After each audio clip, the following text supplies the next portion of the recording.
Tampa Bay Buccaneers. Down 18, dropping Gannon, looking Gannon, throws up the middle. It's intercepted at the 40. Derek Brooks 30. Brooks to the 25, 20. Derek Brooks all the way. There it is. The dagger's in. Yeah. We're going to win the Super Bowl. Super Bowl, baby! This is the Big Nasty. Yeah, Big Nasty, Hall of Fame Tampa Bay Buccaneer fan, baby. This is Mike Allstott, Tampa Bay Buccaneers, and you're listening to the Cannon Fire Podcast. Cannon Fire Podcast, brother. You ain't listening, and you're missing out. Woo!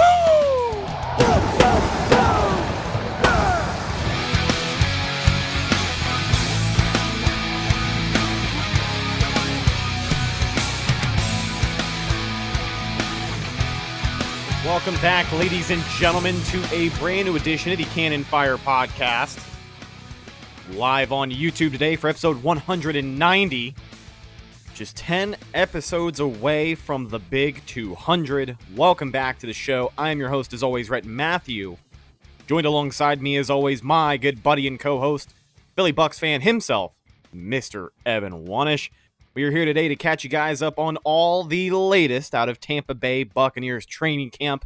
As day 8 just wrapped up a couple of hours ago. But Evan, first and foremost, how you doing, my friend?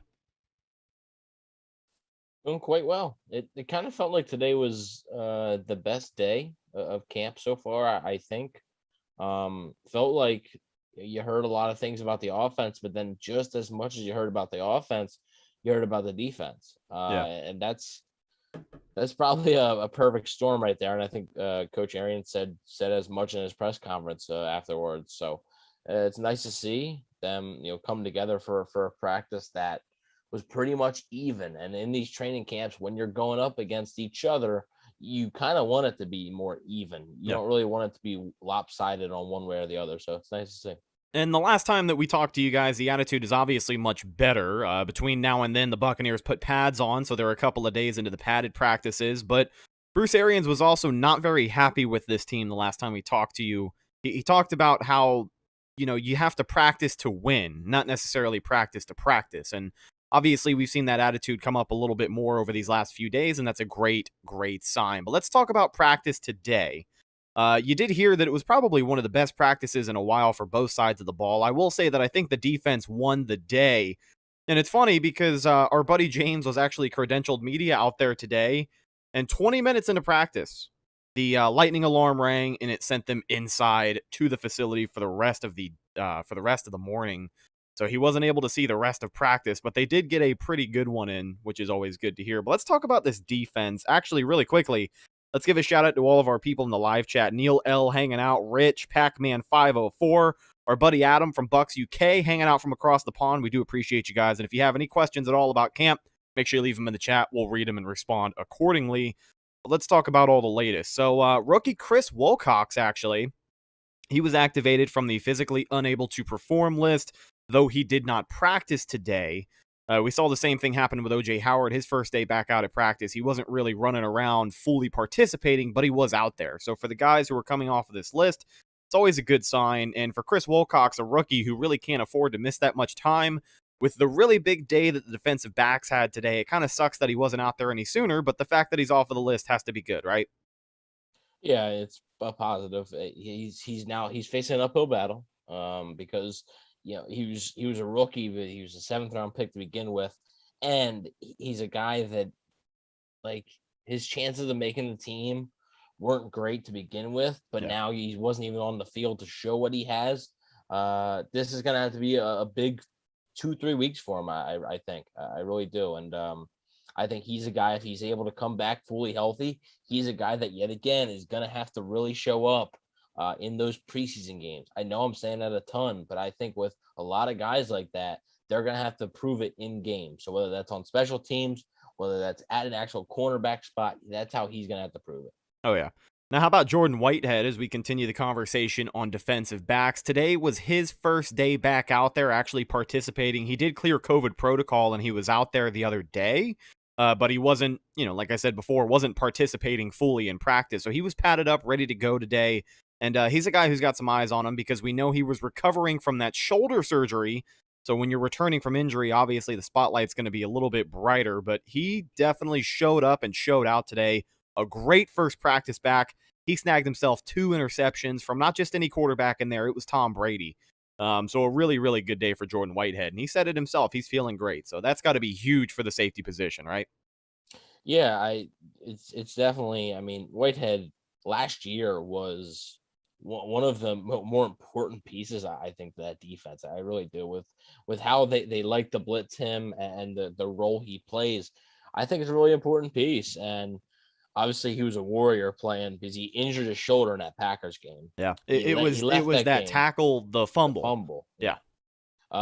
He left that game, didn't return, but then he played in the Super Bowl 2 weeks later, and it was clearly a serious injury because it required surgery. So he's able to come back now after a little bit of time, and it hurt him a little bit because we talked about with John about how Jordan Whitehead versus Mike Edwards might be kind of a battle, and Jordan Whitehead missed a little bit of time, but hey, I mean, you're picking up almost right where you left off right now, getting 2 interceptions, not against some third stringer. It's against the first string guys and Tom Brady. So that'll definitely catch the coach's eyes, and it's nice to see him back and looks to be 100% healthy.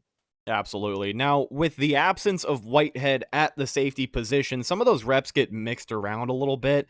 And a guy that we saw get some work at that safety position was cornerback Ross Cockrell, who we know is kind of on the bubble, not necessarily for making the team, because I think he's pretty short up on that last corner spot, or second to last corner spot. But he's a guy with a lot of potential. Like, I remember last year on this show during the season, you were talking about how Ross Cockrell's probably a little bit better than most people would think, just because of his depth or his position on the depth chart, excuse me. But he went out there today, and he had probably his best practice ever. Ross Cockrell with an absolutely monster day. He had a pick at the goal line off of Ryan Griffin. He had another leaping interception later on. 3 total interceptions on the day for Ross Cockrell. He's still working from the safety spot. As we know of today, he was getting reps from both corner and safety with Whitehead back. Kind of expect him to get a little bit more into that rotation, but you got to kind of feel good about the depth at safety if Cockrell is needed there. God forbid Winfield or Whitehead go down at all this season. Yeah, I'm not sure if he's played safety before in the past. I'm not sure if he has, but I mean, up until today, I'm pretty sure he's been getting nothing but safety reps at camp. Yeah, I mean, I'm just, I know he's played a few years in the league. I'm not sure if he in college, if he played safety at all. But I mean, heck of a first impression, right? This is your first camp at safety. And also somebody asked me when I had posted that Cockrell had 3 interceptions, and somebody said, "Oh, are they off Brady?" I believe all of them were off Ryan Griffin, who just had an awful day. Yeah. Just terrible. So not a really rough day for him. And then of course, just for him personally to go out there and do that, literally, the morning his day starts watching his sister qualify for the Olympic finals. Yeah. Watching his sister Anna qualify, I believe it's Anna, qualify for the Olympic finals. The whole team gathered and watched it. The Bucs put out something on their social media site, just like a video, and to go out there and get 3 interceptions, an hour later is pretty spectacular. So it's a big day for the Cockrell family. And like you said, with the depth, if he's able to be serviceable there, we know it's not his natural position, but if he's able to be serviceable there, I mean, to me, there's no reason why, depth at safety, which was a question, now could maybe become strength. It could seriously become a strength, because if Cockrell can be solid, and he's a veteran, he's played long enough in this league to realize, what a safety has to do, but it's easier said than done. So if he can come in and, God forbid, Whitehead gets injured again, or Mike Edwards or Antoine Winfield, any of those 3 get injured, I think you would have faith in Cockrell. I'm not sure if that'd be your first option. I don't think it's your, it's fine, you're not going to miss a beat. I think you'll miss some type of production, but Cockrell, I think, could be able to step in and be serviceable. Oh, yeah. And that's all you could ask for. It's cool because you're looking at a lot of these position battles of guys on the bubble during training camp. But when you kind of find a guy who's been on the team who can fill out and help somewhere else that's not his original position, that's always a little bit of a bonus. So a great day for Ross Cockrell, and excited to see what he can do to finish out this training camp, as we know those boys are just getting started out there. Another defensive back who has had a lot of eyes on him. I know that you have talked about this guy before and you're kind of a fan. Antonio Hamilton has had an awesome training camp so far. Before the pads came on, he was kind of all over the place. I mean, he had pass breakups everywhere. Even when he was getting reps with the ones, man, he's out there making plays. I believe he had an interception off of Tom Brady last week. But he had another great day today, couple of pass breakups. But last week, I mean, he was just making a scene. Now, for Antonio Hamilton, the difference between him and Ross Cockrell is that Hamilton's a little bit more on the bubble of making the team, right? He's kind of looking for one of those spots on the roster. So what do you think of Hamilton and maybe the way the competition is heating up around his performance? Yeah, I remember in the take bag last week, I think I called him a bipolar player because like in the first 3 days of camp, it was like I think our first pod after camp started, and yeah, he was all over the place, but there was some good and some bad. Like you'd have all these pass breakups, and he would have, you'd heard about the interception and stuff, but then you heard, oh, we got beat deep here. No, we got beat deep here. I was like, man, this dude is just, he's guns a-blazing. So it's nice to see that he's starting to really pick up a rhythm, and with Cameron Kinley not having a great day, which sucks because, he's a fan favorite, and I think people want to see him make the team because of the story. With him not having a great day, I haven't heard much about Herb Miller, and it sounds like Antonio Hamilton. Like I said, a lot of this is going to come down to who actually performs in the actual preseason games. Right. But I think Antonio Hamilton might be in the driver's seat right now. Obviously, it's still early, but right now I think he might be in the driver's seat for that fifth corner spot. And I believe Nate Brooks also in that conversation, but again, haven't heard as much from him as you would like to regarding, just making plays. I'm surprised we haven't heard Herb Miller's name more. Yeah. He was with the team last year. He had that pick against Detroit. Yeah, I'm a little surprised. The only two that you've really heard are Kinley and Hamilton, and more so Hamilton, which, sometimes is good, sometimes is bad. In Kinley's case, you're hearing his name today because he was pretty bad. But yeah, man, in Hamilton's case, he was pretty good today. It was a rough day for Cameron Kinley. The Navy wonder story, is that the way I can put it? The Navy recruit, underdog. Yeah, sure. Just a great story, right? A guy that you would like to see go out there and have a great day. Today was not one of those days. He was getting cooked all day long. Antonio Brown and Scotty Miller had deep touchdowns off of him. So we'll see if he can bounce back. Like we've said, discussing these position battles feels a little bit preliminary because you still have 3 whole preseason games. A lot of these battles are going to come down to that last week of the preseason where you kind of start to see who can etch out a roster spot and who's going to be the odd man out. But we've got plenty of time. We'll talk about it more. Plenty of practice between now and even the first preseason game. So trust me, we'll be here talking to you about it if anything changes. Let's talk about some of the other rookies today who were having really good camps. Robert Hainsey, the big old lineman himself, he was running first-team offensive line today with Ryan Jensen out on a maintenance day. And before they put the pads on, Hainsey was actually getting center reps with the ones last week. But obviously, once you put the pads on, it's an entirely different experience, especially when you're the big man in the trenches. But really, really good-looking day for Hainsey. Great job in pass protection when they went inside the facility and they were focusing on red zone work. That was kind of where a lot of those interceptions happened today, was red zone work. But a great job in pass protection. He stood up JPP on a twist move, which is kind of hard to do. I mean, come on, if you've watched Jason Pierre-Paul play football at all, you know that he's not the easiest guy to stop, and that's a lot of weight and momentum coming at you. He also had really, really good snaps. No bad snaps so far. I mean, the technique is there for a guy who has really never played center up until this camp. He had the practice reps during the Senior Bowl, but this is the most experience he's had at center, and I got to say the Bucs couldn't really ask for much more so far.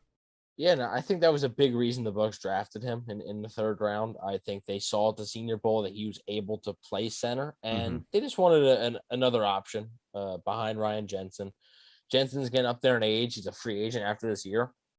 And so is Alex Kappa, who, like I said, is a free agent. So Hainsey can maybe, I don't think the Bucs are going to bring both Kappa and Jensen back. I don't think they'll be able to do that. I just don't think the money is going to work. You can only bring back everybody so many times. Yeah. So I just don't think the money's going to work. So I would guess that Hainsey would fill in wherever is left. If Jensen goes and Kappa stays, I wouldn't expect both of them to be gone. I think one of them will be back. So I think Hainsey just fills in that other spot, and so far so good. Like I said, though, I'm curious to see how he's going to do. Because even though they're wearing pads right now, it's still more intense during an actual game. So I'm curious to see how he's going to do against the Cincinnati Bengals when there's a guy lining up across from him, and you got to face that guy. But so far so good. He looks comfortable in the role, which I'm sure is another reason why the Bucs drafted him. They saw it at the Senior Bowl. He was comfortable snapping the ball and playing center, and to them that provides a lot of value, versatility in this league. Guys get paid for agency based on their versatility a lot of times. Just like we talked about with Cockrell, if you can play in multiple positions, that just makes it so much easier. Yeah. Just so much easier. And I think the motto goes for sorry, go ahead. No, you're good. Go ahead. I was just going to say, I think the motto goes for most jobs when I say this, but especially the NFL in this position on the trenches. Availability is the best ability. If you can play here, no questions asked, it's going to be a little bit more appreciated, when they're in a bind and they really need somebody there. So for a guy like Hainsey, that versatility that we've talked about endlessly between the draft and right now is really starting to swing into his favor. Yeah. The Bucs depth along the interior is starting to become a real strength in my eyes.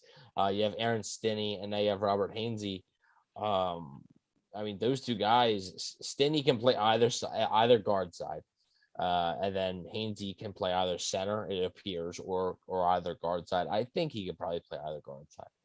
I'm not sure how much they moved him around at Notre Dame, but we always talked about, right when he was drafted, we always talked about Notre Dame offensive linemen, man. Yeah. You should be drafting your offensive line from Iowa, Wisconsin, Notre Dame. That's where you should be drafting offensive linemen. Corn-fed states, man, the Corn Belt. Right. So a little bit concerned about the tackle depth. That's the only thing that's concerning. If Tristan Wirfs or Donovan Smith were to go down, I think they have Josh Wells there, but who else besides him has NFL experience? Even we didn't talk about it on the show as well, but the departure of Calvin Ashley. Yeah, we never got a full story on why exactly he left. I'm assuming he just kind of quit the team. He has he's released a statement on Instagram. So he said basically, yes, everybody knows that I was released by the Buccaneers. He's been dealing with some mental health stuff. Okay. And that's, that stuff's serious. And he has actually decided to end his football career, and hang up the cleats. So he is retired. Look at that. He's no longer going to be playing football. He was a guy, I reached out to him after he signed as undrafted free agent. We had a quick conversation. Seemed like a good dude. It's a shame, but wish him the best of luck in his future. Moving on here to the chat, though. Elite Lord asks, is Scotty Miller doing better? And the answer to that is yes. But he was doing so bad that I think naturally he was just going to get better. And I think Bruce, I forget what day it was, but he said that how Miller had to start making those grimy. I think it was a day or two ago, but you said it perfectly. Bruce came out and said that Scotty is Scotty, but he's got to make those gritty catches. He's got to make the catches in traffic, the short slant where Brady's looking to him a little bit quicker than he expects. He's got to make those catches because those are what 9 out of the 10 drops that he's had so far are just those quick passes that he's not entirely expecting, whether it be in traffic, getting contact while hanging on to the football, whatever it may be. He's got to start making those catches because as far as the rest of the NFL is concerned, as of right now, Scotty Miller is this wide receiver who can really only run fast, and that's it. Yeah, and to me, I see in the chat, BA said Miller can't just be a one-trick pony. Yeah. To me, he can. I just think it's Aaron's just wanting to see if he can get a little bit more with out this of wide him. receiver room. They're really, it's not a hard ask for Scotty Miller to be a one-trick pony and to kind of just fill his role there. But you'd like to get the most out of your receivers. Were you pleased with Scotty Miller last year? If the answer is yes, which it should have been yes, okay, that's exactly what he was last year, a one-trick pony. So, do we think Tom will still use wristband to call plays, or does he seem more comfortable with offense?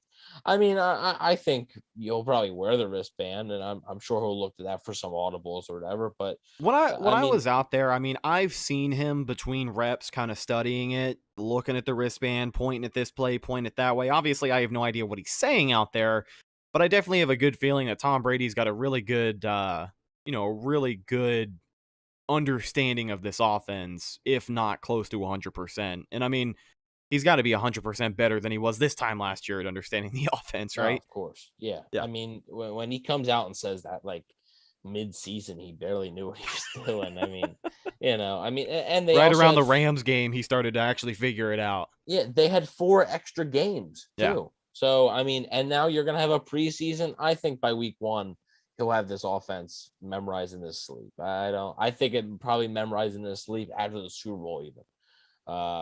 So I wouldn't really be too concerned about that. I think he looks comfortable. Let's talk about it. Let's switch the discussion to the quarterbacks, because we talked about Ryan Griffin having a terrible day. Yeah.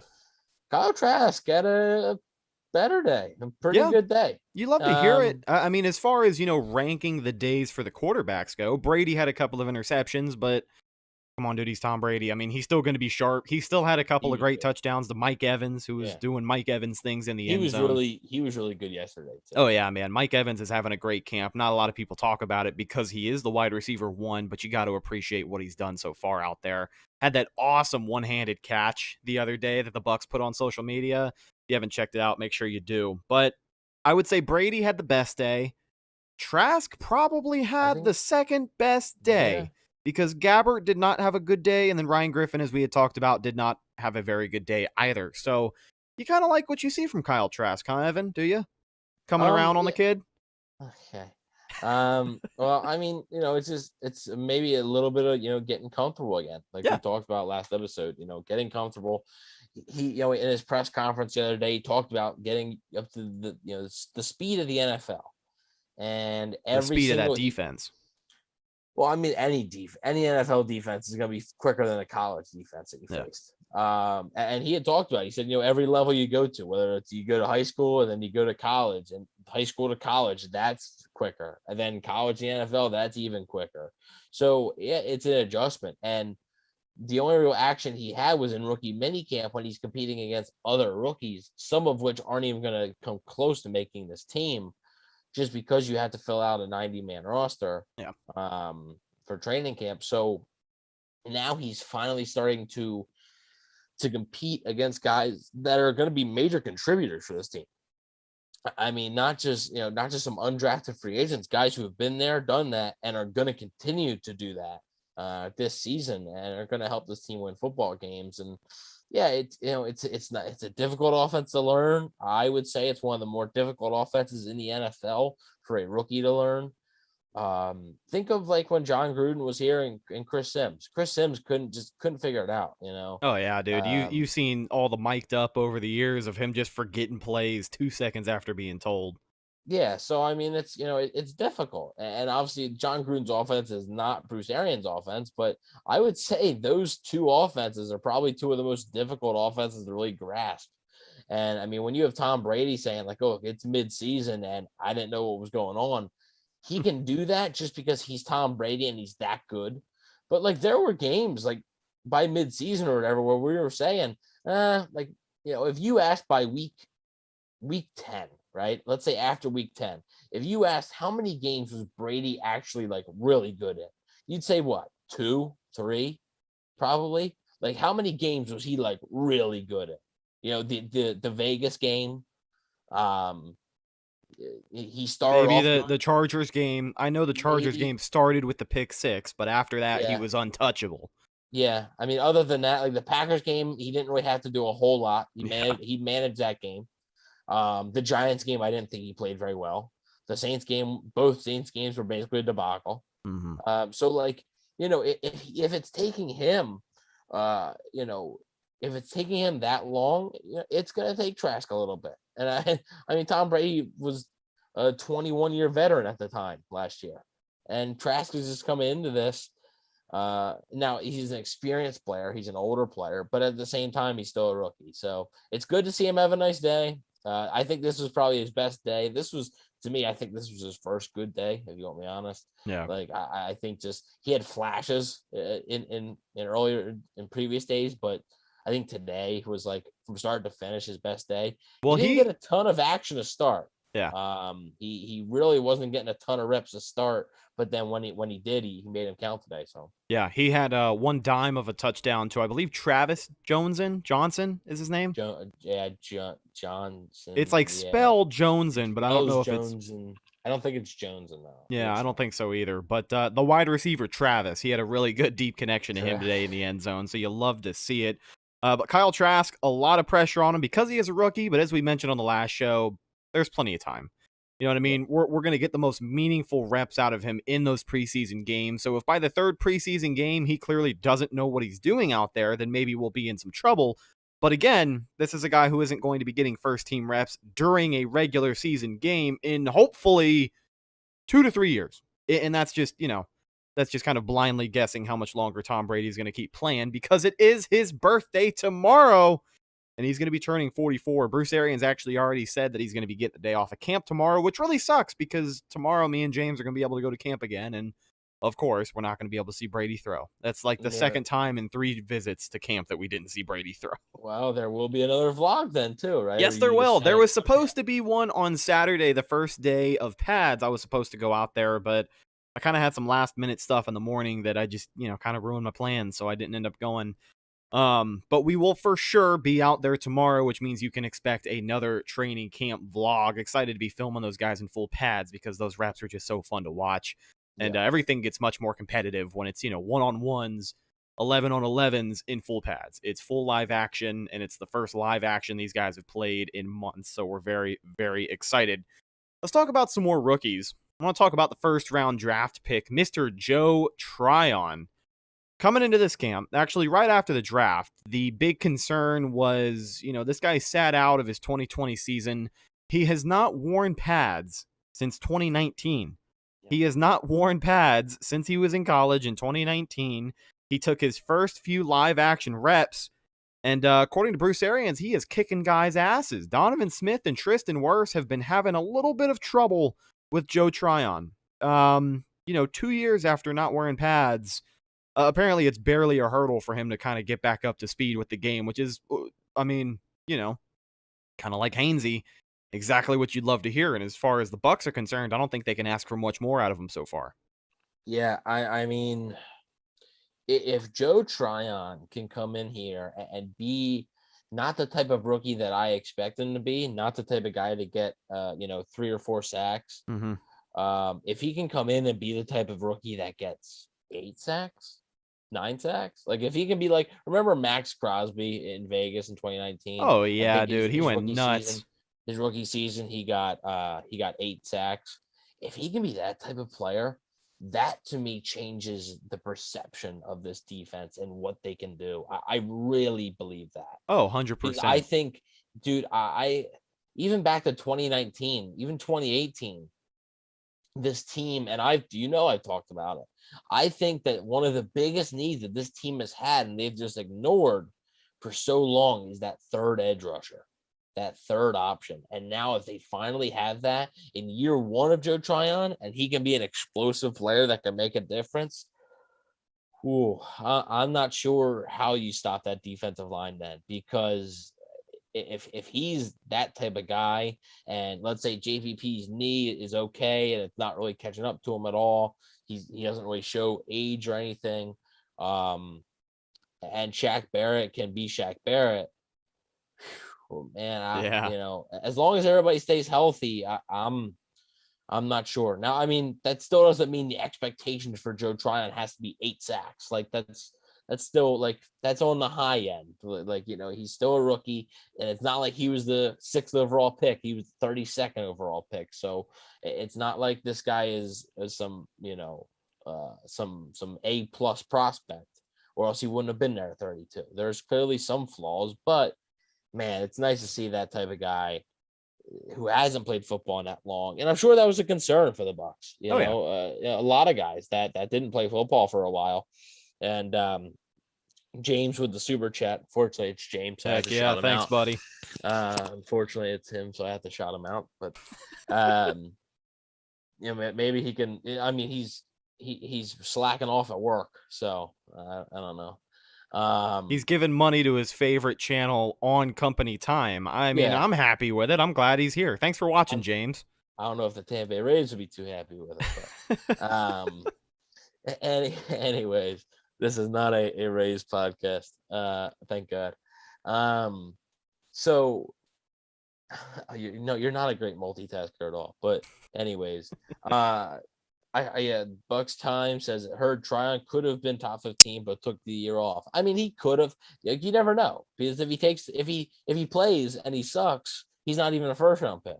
But if he plays and he's really good, he probably would have been a top 15 pick. Yeah. And that's what the Bucs. I know for a fact when the Bucs fell in love with his traits, and he told me that himself when I had the conversation with him.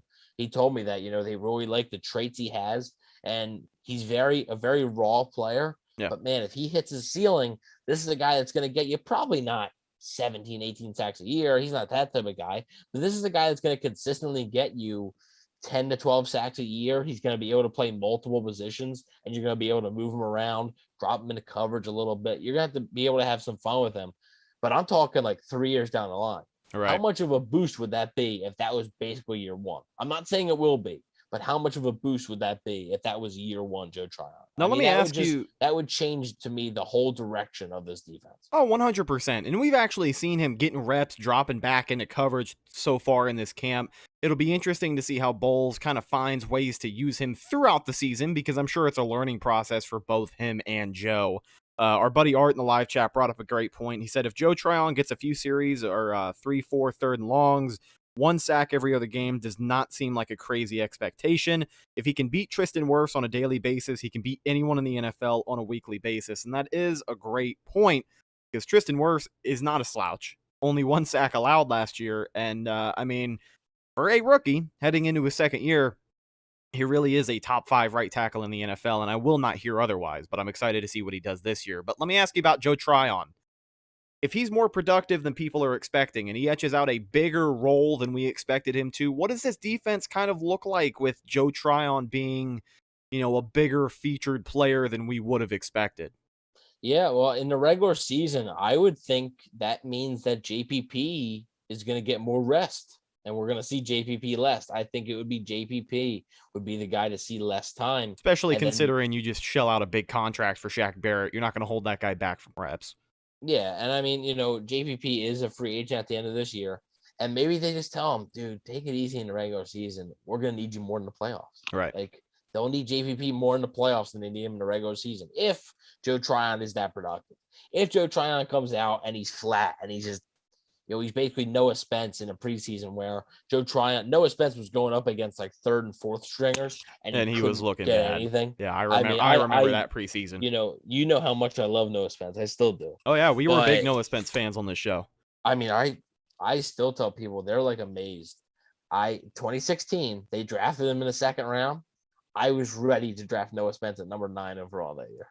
I was ready. So that would have been a huge miss on my part, but I was ready to do it. That's how much I love Noah Spence. Still do. If I had my way, he'd be on the team. But anyways, they never even gave him a year with Todd Bowles. So whatever. Yeah. But the big reason why he was cut was he was facing these 3rd and 4th stringers and he couldn't get nothing done. If that's Joe Tryon in the preseason, then you're gonna need JPP. Like, you're gonna need him to play. But if Joe Tryon can really, if he can be productive, to me that really rests up JPP, rests up that knee of his, and gets him ready to go for the playoffs where you could throw multiple looks. We talked about the look where you kick JPP inside, have Tryon and Shaq Barrett on the edges. Oh yeah, multiple looks, and that could really help this team come playoff time. James says Joe Tryon is the Kyle Trask of the defense now. He's the chosen one, Evan. Well, the difference is one of those players is actually good and the other isn't. So that's the difference. One of them's going to see the field this year. Yeah, one of them's actually a good football player. Oh, man. Man, oh, man. I hope we don't have a whole lot of Florida fans who listen to this podcast. FSU fans probably hate me too. So. You know what's funny too is that actually when you go out to training camp, like obviously the fandom surrounding the quarterback room is a lot different than any other position on the team because one, you have a good chunk, I'd say maybe I'm being generous here, but I'll say about 30% of the people at training camp are just there to see Brady.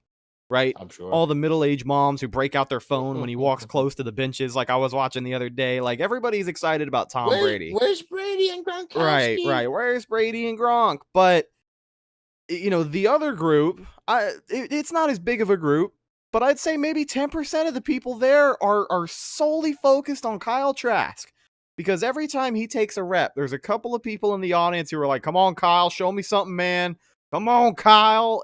I don't know why it's so funny to me that Kyle Trask has this own fandom, but I feel like a lot of it comes from just loyalty to, the Florida Gators, basically. But it'll be interesting to see. But yeah, there's probably a lot of Gators fans who listen to this podcast and just do not care for your takes at all. Come on, Kyle. Need a better throw if we're going to repeat. Come on, Kyle. Come on, Blaine. You can't be throwing like that if we're going to repeat. Dude, that was I hope that guy's there tomorrow.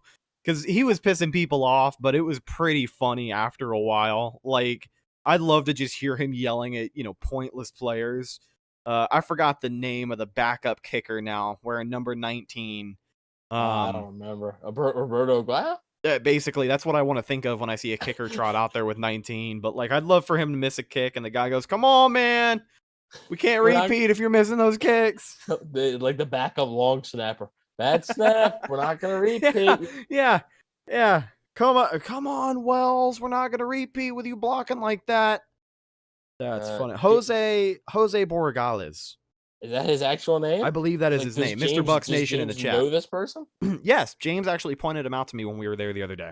Okay, Ben Leaper's in the chat. The Gator fans are going to split our fan base in half in 2 years' time, just like the Jameis FSU fans did. Maybe, but at the same time, the difference to me is Jameis Winston won a national championship with them. He won a Heisman Trophy. I know number one overall pick. He was the first overall pick. Trask is a second-round pick, the end of the second round. And he had a year and a half of good football at Florida. To me, he didn't. Yeah. James says, I don't think the split will ever be that bad again. Not unless they take another FSU I don't think it will be until Kyle Trask is potentially the guy. If Kyle Trask is never. That's what Ben says. In 2 years' time, it's going to be. But also, Jameis is a polarizing player no matter where he goes. Yeah. Because he has all them plays where oh my God, this is amazing. And oh my God, this sucks. To me, I think Kyle Trask will just be oh, he's there. He's like Alex Smith, Yeah. He's not going to single-handedly win you the game, but I also don't think he's going to single-handedly lose you. Do you think his ceiling is a comparable to a Jimmy Garoppolo? That'd be nice. If he could turn into a Jimmy G. Is that generous, or do you think that's legitimately maybe what his future? Would you rather have prime Jimmy G, healthy Jimmy G, or healthy Alex Smith? I'll probably take Jimmy G. Okay. I mean, Jimmy G did fine. partially take a team to the Super Bowl and then lose the game, but Yeah. I mean that's cool. If he turns out to be prime Alex Smith or prime Jimmy G, that's a good, that's fine. I don't know. I don't know if you're winning the Super Bowl with that because they haven't. But and if you're a quarterback in the NFL, what I'm about to say goes beyond championship rings. But if you're a quarterback in the NFL and your ceiling is a Nick Foles, a Jimmy G, that's still a lot better of a career than most of the quarterbacks who make the NFL every year, right? I mean, if you can be known as a reliable backup hinge starter kind of guy, that's not a terrible legacy to leave behind. And it's funny how we're prematurely talking about the legacy of Kyle Trask, but I guess that's just where we are, right? Yeah. I mean, is the high end? Is it like Derek Carr? I mean, that was my question for you. Derek Carr was a second round pick. I mean, he was an earlier second round pick, but is the best Kyle Trask could ever be like Derek Carr? If so, sign me up. If Kyle Trask is going to be Derek Carr in 3 years. Yeah. Ben Leeper said prime Alex Smith will be able to bring this roster at least into the playoffs. That is very true. James brought it up. When prime Alex Smith was in Kansas City, he actually was not that bad And of a the quarterback. 49ers, He made the Pro Bowl, did he not? Yeah, Yeah. a few more than once, I think. And I mean, the 49ers went to the playoffs multiple times with Alex Smith. Yeah. Remember that play versus the Saints, Alex Smith to Vernon Davis on the goal line there, and Vernon Davis started crying. Hell yeah. So TV12 Goatman says, this is real quick before we move on to a take bag I got. And I don't know if we got anything else, but take bag thing will be last. So yes, sir. Heard the kicking has not been good. Any truth to that? Suck Up had the one bad day where it's like everybody had a bad day. But other than that, I haven't heard too much concern. I mean, it's practice. He starts missing kicks in the preseason, I'll be concerned. But like, I'm cool. Yeah. If this was Matt Gay or Roberto Aguayo, where like I need you to make your kicks in practice, and it was like a kicking competition, I'd be more concerned. But like, Suck Up has earned my trust. Suck Up doesn't suck. That's what we say on this show. Yeah, I tend to agree there. You kind of hope for a better start, especially because of the record this team has with kickers over the years. You know, anytime you're at practice and you see a kick that's missed that really shouldn't be kicked, shouldn't be missed, I think a lot of fans out there start to have these terrible flashbacks. But I'd like to see what happens in the preseason. Throw him out there in a semi-full stadium with 22 guys on the field, and let me see if he can hit it from 45 out, right? Because Ryan Suckup, as far as we are concerned, was money. Absolute money throughout the playoffs. He went out there, he did his job week after week. Didn't miss a kick in the playoffs. He is the first Bucs kicker that I have trusted, and I think Evan can agree here. He is the first Bucs kicker that we have trusted since, Pat Murray? Pat Murray, yeah. Pat Murray, Connor Barth. I mean, it has been a little while.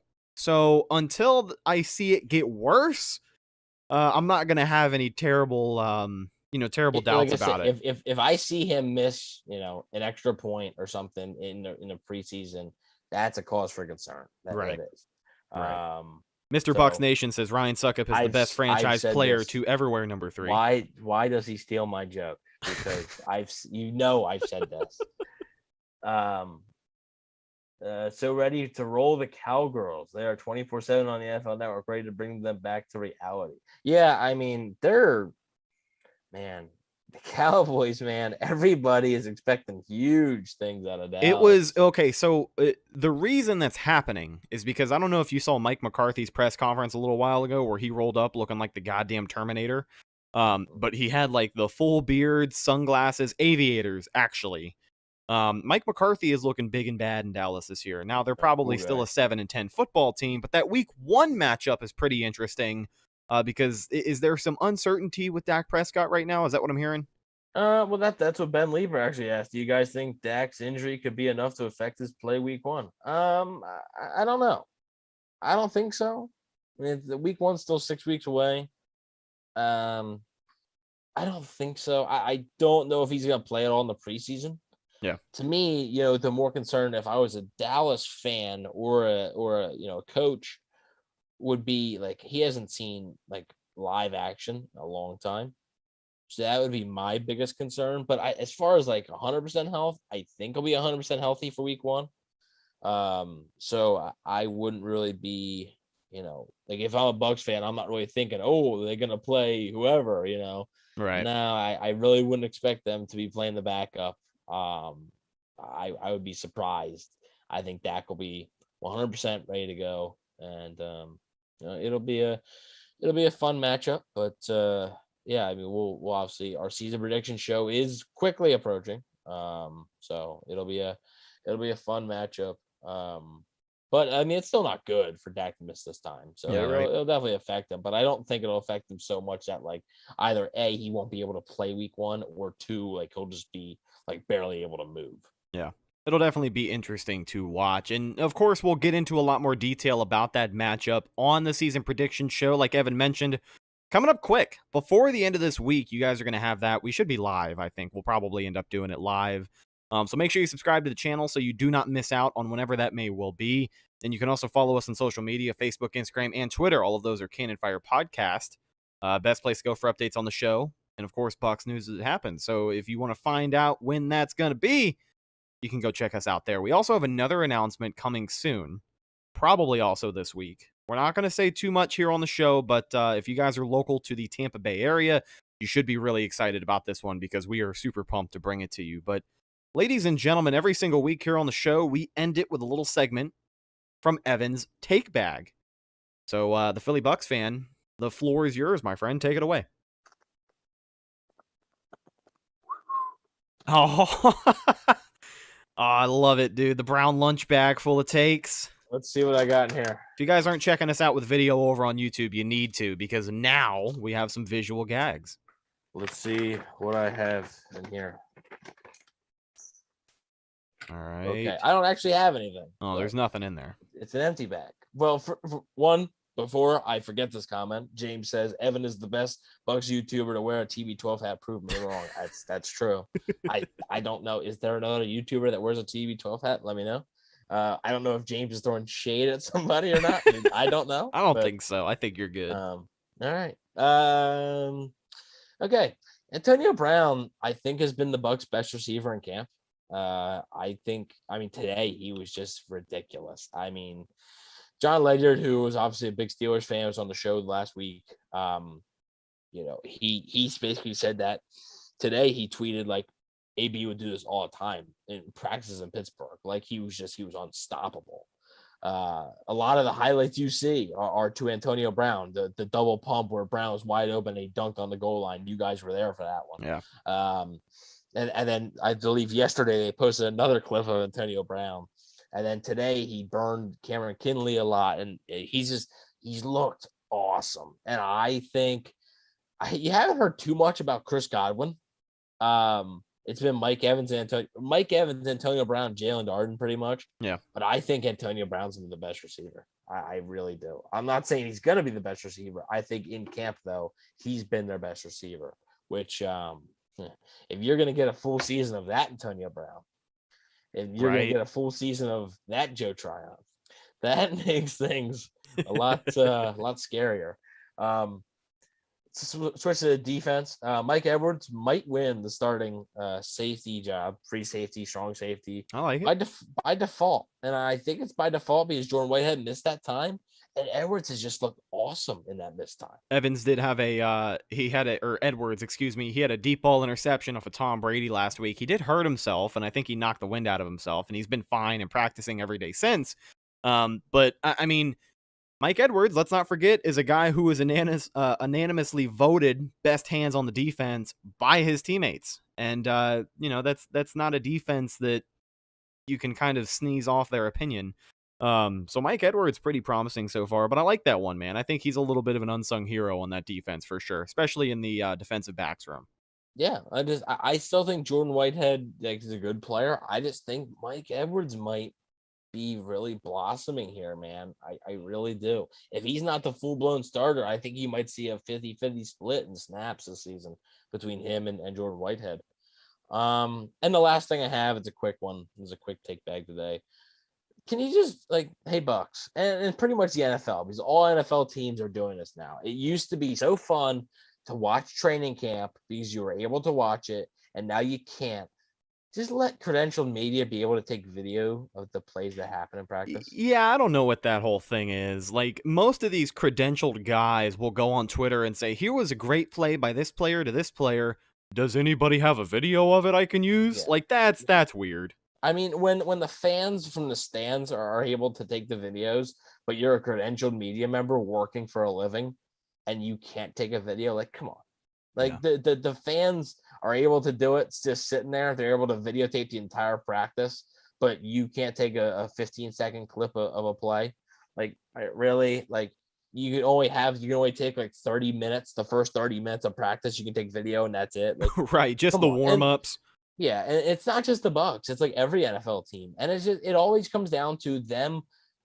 The NFL is trying to limit just how much credentialed media has access to.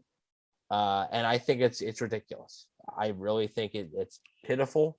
They're trying to make their jobs worse. They're trying to make it harder. They're trying to literally, because credentialed media gets a lot of their stuff by having those personal conversations with guys and being in the locker room. Being in the locker room after games. You know what I mean? You remember the 2019 season after the Tennessee game or the Seattle game where JPP absolutely lost his mind on some teammates who were talking about white girls instead of the game that they had just lost. That's the Yeah, I type of think it stuff was that you Levante don't David get was if there, those yeah. guys aren't in there. Yeah, I mean, just I don't know. And everybody wants to talk about, oh, why don't these reporters have many sources or anything? Why don't they drop any things in like the off season? Guess how you get those? You don't. You get those from personal conversations running into people in the hallways. Yeah, I've seen it rubbing firsthand. elbows. I've seen it firsthand. Like you have those conversations with people. I don't get it. I don't get why they're trying to limit people. They're trying to make their jobs harder. And then guess what? Those media people are going to be the ones that lose their jobs because they can't do a good enough job because the team doesn't let them. I'm not asking you to let the team, let them in the halftime locker room, but like post-game locker, I understand COVID or whatever, like you couldn't do it. Like I get it this past season. But like there's been a lot of rumors that like this is the beginning of the end of like, post-game locker room or post-training camp locker room. Like you're not going to be allowed to do it. They implemented that video rule, I think, in 2019, where you can only videotape part of practice. I remember when I went to training camp in 2018, I still have all the videos on my phone. I probably have a full training camp practice worth of videos because you were allowed to, and now you're not. And it's just it's ridiculous. It's got to be fixed. Yeah. And one last quick question from TV12 Goatman: is OJ full go yet? He's not full go yet, but he'll be getting there, I'm sure. I think he will be by the time the season comes around. If he's not, full go 100%, he's still going to be playing. He's still going to be out there in that tight end rotation. He'll probably get a couple of targets that first week. I'm sure throughout the preseason is when you want to kind of figure out his sample size, right? Like how much do you really want to push him? How close to 100% is he? But I think his role in week 1 is going to be much bigger than we could have hoped. And I'm excited to see that. Ben Leeper are you guys going to try to get Mark Cook on the show at some point? It really sucks he's not. Yeah, the hottest Bucs beat free agent, huh? Right. You guys want Cookie on the show? We'll get Cookie on the show. Yeah, man, we'll reach out to Mark. If you guys want it, if you guys want it, hire Mark Cook as the 4th member of CFP. Well, we only have 2 members because you're not one. We have an honorary third. Oh, that's because he said it. That's okay. All right. Well, before Evan gets too nasty and chases away the rest of our viewers, the fan videos from y'all are the best training camp footage. Thank you very much. Yeah, thanks, buddy. That's all Rhett right there. But like we said earlier in the show, there's going to be another one coming out tomorrow. We're going to be at camp for that. Unfortunately, Brady's not going to be throwing. It's going to be his birthday, and Bruce Arians said happy birthday to him. Bring him a cake. He's going to give him the day off, but maybe we'll bring him a cake, and I'm sure that as a crowd, the fans are going to be out there singing happy birthday, so I'll make sure I get that moment on film as well. But plenty of great footage from training camp thus far, and hopefully we're not done yet as we have plenty of practices to go, but excited to bring you guys some more of that great content. Thanks for checking it out, dude. I really do appreciate it. Evan. That's it. Yeah, I think we kind of covered the wagon of everything we wanted to talk about. It has been a great week for Buccaneers defensive backs. Excited to see some of those fringe battles. Going to have a lot of guys on guys like Ross Cockrell and, of course, Antonio Hamilton, who I think is the more exciting player heading into this because you kind of know what Cockrell is going to bring to the table. You're pretty sure he's going to make the team. But Hamilton, a guy on the bubble, and so far with that last corner spot, seems to be the guy in the driver's seat. Of course, with more stuff coming out about training camp, we're always going to be on top of it, keeping you guys up to date with the latest Tampa Bay Buccaneer news. With that being said, I believe that's just about going to do it for this episode of the Cannon Fire podcast. Thank you guys so much for checking out this episode with video on YouTube, hanging out with us in the live chat. My buddy Adam from Bucs UK, Ben Leeper, all of our moderators holding it down. Mr. Bucs Nation, the honorary 3rd member of the show with the $1 super chat towards the Wendy's Fund. Thank you so much, my friend. Thank you to everybody who listens on our audio outlets as well. We truly do appreciate you guys.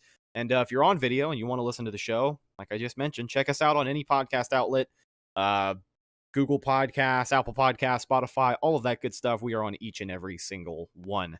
Follow the show on social media, Facebook, Instagram, and Twitter. All of those are Cannon Fire Podcast. Best place to go for updates on the show. And, of course, Buccaneer news as it happens. Speaking of Bucs news as it happens, you can follow my co-host Evan on Instagram at Bucs_daily, the #1 Buccaneers fan page on Instagram. You can also find him on Twitter at EvanNFL. Last but not least, you can find myself, Instagram and Twitter, at Retticus, RHETTAKUS. If you follow me, I will follow you back, I promise, because Evan doesn't follow people back. So I got you covered. If you want to follow one of us, make sure it's me, because you'll get a little something out of it. You know what I mean? Scratch my back, I'll scratch yours. That's just how we do it around here. But ladies and gentlemen, that's pretty much it. Thank you guys so much for checking out this episode of the Cannon Fire Podcast, presented to you by our good friends over at BetOnline.AG. We will keep you posted with more Buccaneer training camp news, and we will talk to you soon. I'm your host, as always, Rhett, signing off from my co-host, Evan Wanish. We'll talk to you guys a little bit later this week. Season prediction show is also on the way, so stay tuned for that. We'll talk to you next time. As always, go Bucs.